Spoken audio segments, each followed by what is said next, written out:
Good morning! It's another beautiful day to sell, and today I am on my way to Santa Rosa, Laguna, and I'm going to show my client a property that she's been eyeing for the longest time, and today is the day na magkikita kami to inspect the property and hopefully ma-close na din today. So since it's a Sunday, isasama ko yung family ko sa viewing today and papasyal na rin kami after. So parang family day na din. So ibabalance natin ang buhay. Ganun talaga ang buhay broker.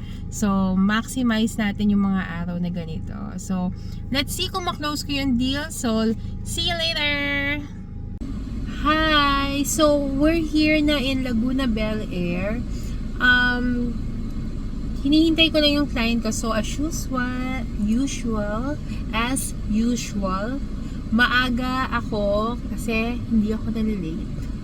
So lagi ako maaga dumarating sa mga meetings with clients and other people.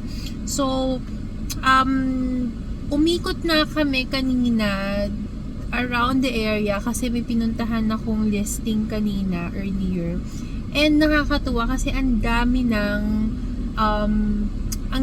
improvements, ang dami ng developments ng Santa Rosa, Binyan, and Silang area. So yung magkakatabing yan, yun yung mga nadaanan namin kanina.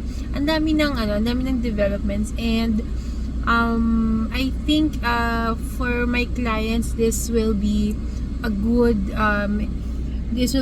investment pagdating sa kanilang yung property nila, kasi yung bibilhin nila is vacant lot. So in the future papagawa nila siguro ng house, but if not, pag ni-resell nila, magiging siguro in the next 3 to 5 years tataas na rin yung value niya. So yun, dito sa aking left ay may Laguna Bel Air Science School, and then dito naman sa right is yung kanilang community hall.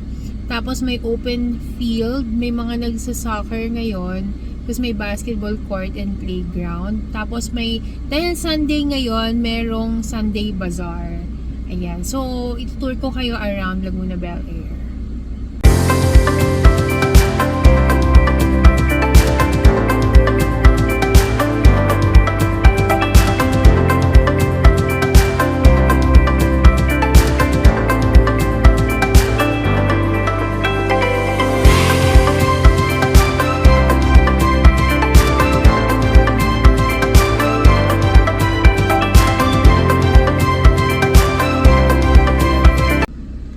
Ayan, we're back here. Tapos na po ang ating property viewing. And as you've seen in the video, nagpirmahan po under the sun. So ayan, nagkaroon na tayo ng closed deal today. So ayan, after that, imi-meet lang natin sila uli for the signing of the deed of sale. It's a very good day to sell.